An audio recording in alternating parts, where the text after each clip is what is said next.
Bonjour, Daniel Buffoni, thérapeute en relation d'aide. Il y a quelques jours, je vous parlais du passé et je vous disais que le passé est un lieu de référence et non pas un lieu de résidence.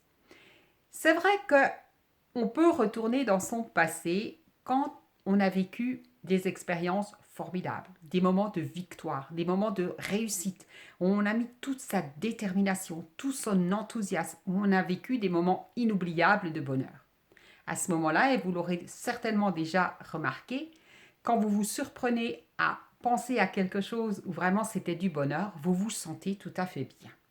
En revanche, si vous vous mettez à penser à quelque chose, bien sûr de passé, mais qui a suscité en vous beaucoup d'émotions, beaucoup de douleur, vous allez vous ressentir comme quelqu'un qui est dans le mal-être, comme quelqu'un qui ne se sent pas bien. Et ça, c'est tout à fait normal par rapport aux associations neurologiques qu'aura fait votre cerveau par rapport aux événements en question.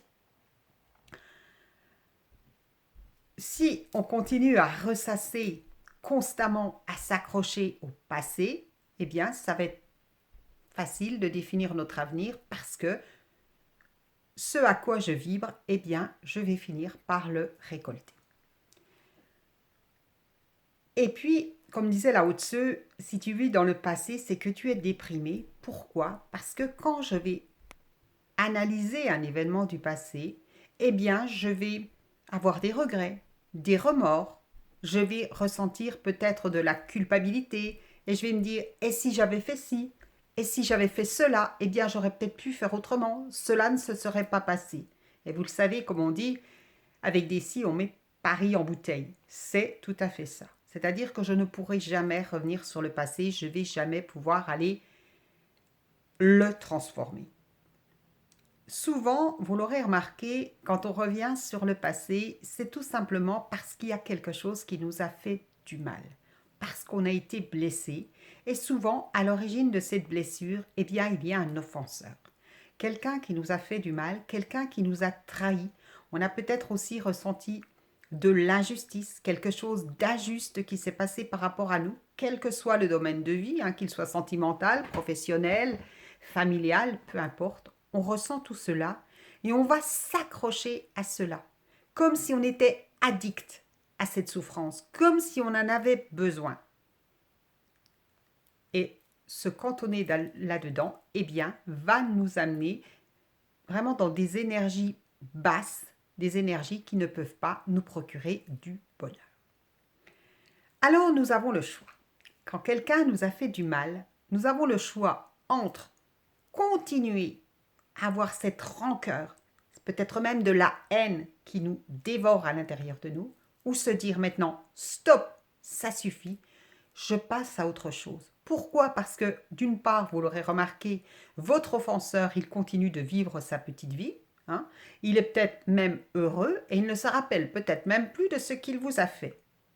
Mais le fait d'y penser, vous croyez que ça va lui faire quelque chose. Et en réalité, c'est à vous que vous vous faites du mal. Ça vous revient. Pardonner ne veut surtout pas dire innocenter. Pardonner ne veut surtout pas dire que je suis d'accord avec ce que l'on m'a fait subir. Et si des fois l'offense est trop importante, on le sait, on peut faire appel à la justice en cas de besoin, en cas de nécessité. C'est vrai que parfois, on va accorder beaucoup d'importance à une petite offense. Et moi, je pense que la pire des offenses qu'on puisse nous faire, c'est de nous tuer un de nos enfants. Déjà, la pire des tragédies, c'est de perdre un enfant, mais quand on nous le tue, là, c'est quelque chose d'abominable. Et nous avons deux experts en la matière. Nous avons Mina Gaulle, compagnon, et je vous recommande le livre Apprivoiser le pardon, qui a perdu ses deux enfants d'un acte criminel, d'accord? Et cette femme est devenue thérapeute justement pour aider toutes les personnes qui vivent un drame aussi puissant que celui-ci. Cette femme a pu tirer une expérience positive de ce qu'elle a vécu. Et nous avons ici Robert Savoie, auteur, conférencier international, lui qui a perdu son père, qui a été tué. Donc, je pense que quand on a lu ce livre et qu'on a écouté ce que raconte Robert Savoie, on se dit qu'il est peut-être inutile d'accorder autant d'importance à une trahison, à une injustice. Ça n'en vaut vraiment pas la peine. C'est qui nous empêche de pardonner? Eh bien, c'est tout simplement notre ego. Il faut savoir que pardonner ne veut surtout pas dire innocenter. Ça, c'est très important de le redire. Pardonner ne veut pas dire non plus oublier. C'est pas parce que j'ai pardonné que je vais oublier ce qu'on m'a fait. Quand j'aurai pardonné ce que l'on m'a fait, eh bien, je vais pouvoir repenser à l'événement, mais cela ne me fera plus souffrir. Ça, à ce moment-là, je vais savoir que j'ai vraiment pardonné.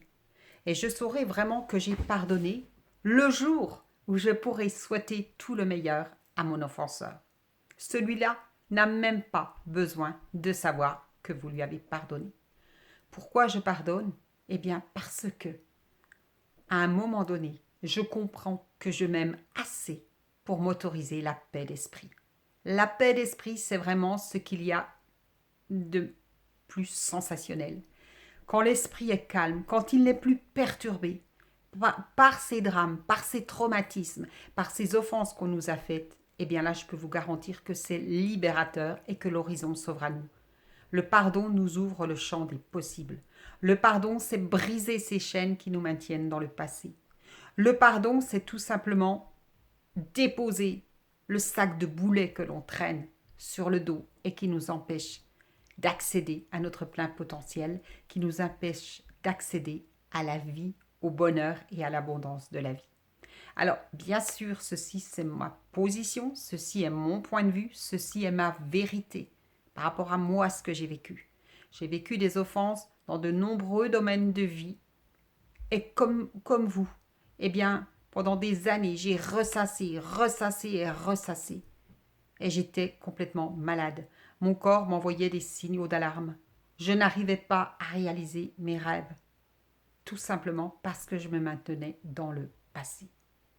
La méditation de pleine conscience m'a permis de me ramener constamment dans le présent, de mettre mon attention sur ce que je veux et non pas sur ce que je ne veux plus. Voilà.